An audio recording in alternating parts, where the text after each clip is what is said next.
ассалому алайкум. Агар шуморо ваҳму тарс хаёлҳои ҳар хела безота карда истода бошад, 31 май шуморо ба шаҳри Равшан ба клиники Зулайхо таклиф мекунам. Дӯстони азиз, то 10 нафар бемор мегирем. Бо запис мешавад. Барои запис ба WhatsApp муроҷиат кунед. Номерро дар зери ҳамин видео мемонам. 4-4.5 соат оид ба невроз ба шумо маълумот медиҳам. Дарс мешавад. маълумот медиҳам. Саволу ҷавоб дошта бошед, ба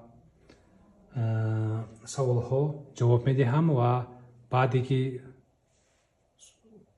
дарс адо мешавад ба шумо машқ тавсия мекунам.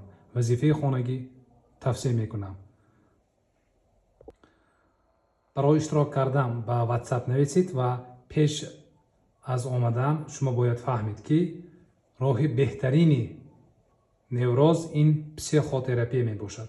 Он шахсоне ки дар ҳақиқат нияти омадан дорад, албатта дафтар ва ручкаро гиред. Зеро дар ҷараёни дарс шумо бояд бисёр маълумотҳое ки ба шумо фоида мекунад, ана ҳаминҳоро нависед, дар дафтар қайд кунед. Раҳмат.